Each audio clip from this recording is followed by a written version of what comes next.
Mais uma introduçãozinha mambembe, dessa vez a teoria da confirmação, baseado no capítulo 7 do livro de Mary Salmon, esposa do Wesley Salmon, Introdução à Lógica e ao Pensamento Crítico.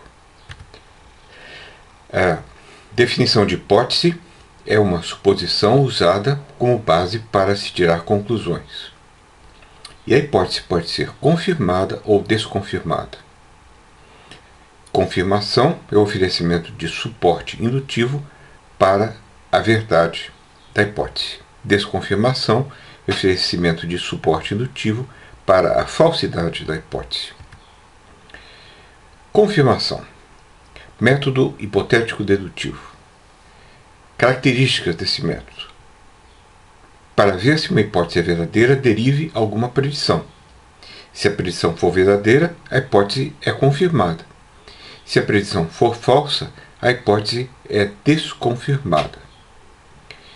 Exemplo: o sistema de Copérnico. Colocando o Sol no centro, simplificava os cálculos do sistema de Ptolomeu da Antiguidade. Mas depois surgiu o sistema de Tycho Brahe, que deixava a Terra estacionária enquanto os outros planetas giravam em torno do Sol. Também esse sistema simplificava os cálculos do mesmo modo, mas com uma vantagem, que tinha a Bíblia a seu favor: a Terra continuava sendo o centro do mundo. Aí o sistema de Tycho Brahe. Mas Galileu, com seu telescópio, descobriu que o planeta Vênus tinha fases, tal como a Lua da Terra. Mas, nesse caso, a Terra deve ter uma órbita em torno do Sol parecida com a de Vênus, de modo que Vênus seja iluminado de várias maneiras. Esse é o argumento hipotético dedutivo utilizado por Galileu. Se o sistema copernicano é verdadeiro, então Vênus irá mostrar uma multiplicidade de fases. 2. Vênus mostra fases. Conclusão: o sistema copernicano é verdadeiro. O problema é que o sistema de Tycho Brahe também predizia que Vênus deveria ter fases, lá girando em torno do Sol. E seja como for, o que acabamos de ver foi uma versão simplificada do argumento.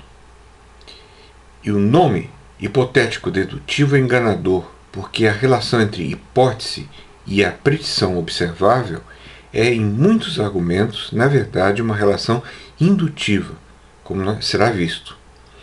Além disso, o esquema acima é incompleto, porque é preciso adicionar coisas importantes, que são hipóteses auxiliares e um background teórico e condições standard de observação e experimento.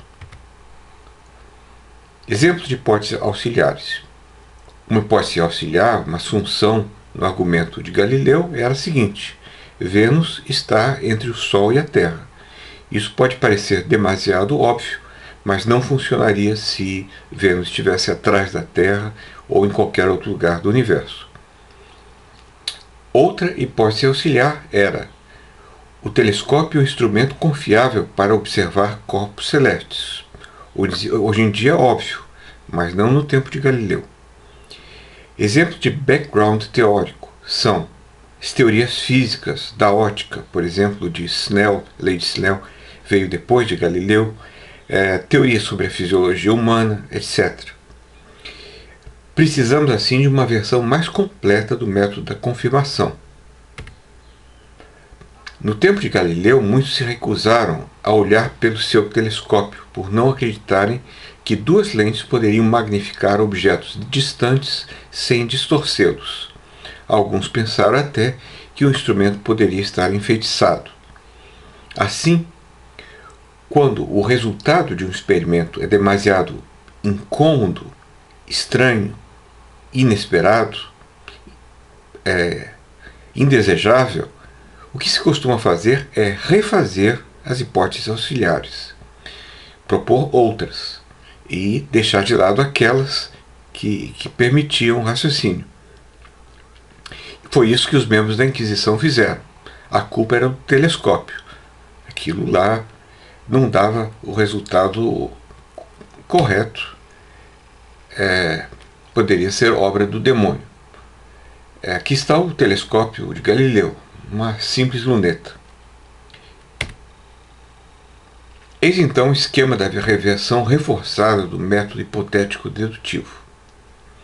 Se nós temos uma hipótese H e as hipóteses auxiliares, que eu chamo de A1, A2, A3, A4, até a N, você pode colocar o que quiser aí, então você conclui a previsão observável. Então, se H e A1 até a N, então P. Agora, se além disso a previsão observável é verdadeira, nós podemos concluir que H é verdadeira. Então, esse é o esquema básico do método hipotético dedutivo.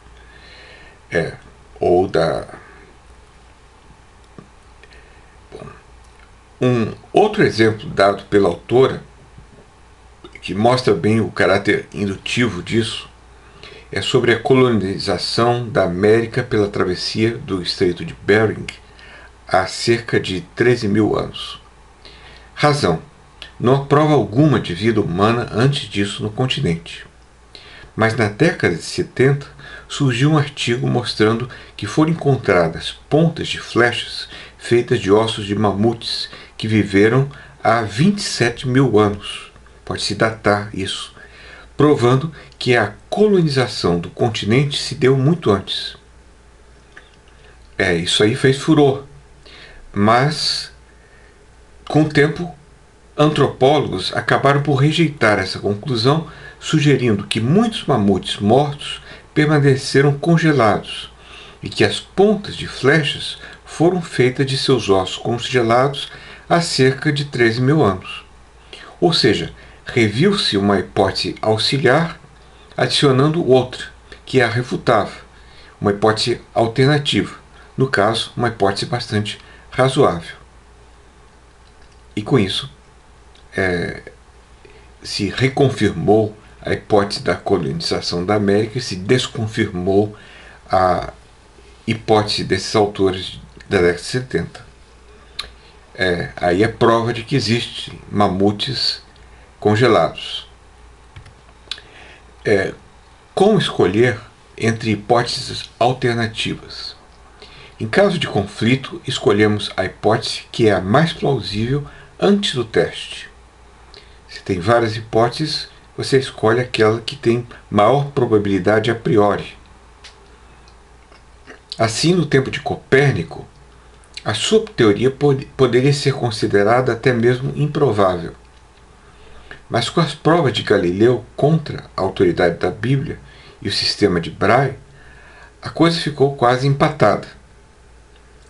No entanto, adicionadas às leis ópticas que provaram a confiabilidade do telescópio e as leis dos movimentos de Newton no século XVIII, que tornaram a hipótese de Tycho Brahe totalmente implausível, a lei da gravidade, o peso do Sol, a massa solar é muito maior, mas os cálculos das paralaxes estelares no século XIX, tudo isso acabou por tornar a hipótese geocêntrica totalmente implausível. Então, eis como a autora sumariza o esquema para a confirmação de hipóteses. Primeiro, a hipótese é inicialmente plausível. Ela tem boa probabilidade a priori. É a primeira condição. Segundo, se a hipótese mais as hipóteses auxiliares forem verdadeiras, então a predição é verdadeira. Isso é um condicional. Terceiro, a predição observável é verdadeira, se encontrou provas factuais, observacionais. 4. Não há nenhuma hipótese alternativa que tenha uma probabilidade a priori tão alta quanto a hipótese que está sendo testada. Conclusão disso tudo: a hipótese inicial é verdadeira. Note-se que 2 e 3 são a forma simplificada do método hipotético dedutivo. 1 apela para a probabilidade a priori da hipótese a ser testada. E 4 apela para a probabilidade a priori para comparar hipóteses alternativas, vencendo que tem a probabilidade a priori maior, mais plausível. Se várias hipóteses são confirmadas, a hipótese que era mais provável antes do teste é a que é mais confirmada. Essa é a conclusão. Uma conclusão provável, porque se trata de um argumento indutivo. Uma hipótese de baixo nível empírico demanda pouca confirmação. Por exemplo, há um rato na cozinha, basta ver o rato. Mas uma hipótese como a do sistema heliocêntrico, que tem um alto nível empírico, demanda confirmação maior e mais refinada. Foram necessários vários séculos até que ela ficasse plenamente confirmada. Finalmente, toda e qualquer conclusão geral sobre o mundo pode ser revisada à luz de novas evidências. Muitos testes aumentam a probabilidade da hipótese até torná-la praticamente certa. Você pode ter uma variação de testes que vão aumentando a probabilidade da hipótese. Após o teste, a probabilidade da hipótese se torna maior, como nos exemplos já dados. Mas o contrário também pode ocorrer. Por exemplo, sempre se pensou que mamíferos não põem ovos. Tinha-se certeza, há alguns séculos atrás, que mamíferos não põem ovos. Nunca se encontrou um que fizesse isso. Até que se ouviu falar pela primeira vez dos ornitorrincos na Austrália. No início não se acreditou. Os aborígenes estariam enganados, ou então estariam mentindo. Então as assunções auxiliares poderiam ser falsas. Mas, com outras verificações, a ida de cientistas à Austrália para observar ornitorrincos, se verificou que a hipótese de que mamíferos não põem ovos foi definitivamente desconfirmada, descartada pela descoberta da existência de ornitorrincos, que são mamíferos que põem ovos. Também as leis de Newton, depois de Einstein, se tornaram apenas aproximadamente verdadeiras, ou então verdadeiras apenas dentro de um âmbito restrito de movimentos que não são muito grandes, muito próximos da velocidade da luz. Bom, eis aí um ornitorrinco. O próximo ponto será a teoria da desconfirmação, parte da teoria da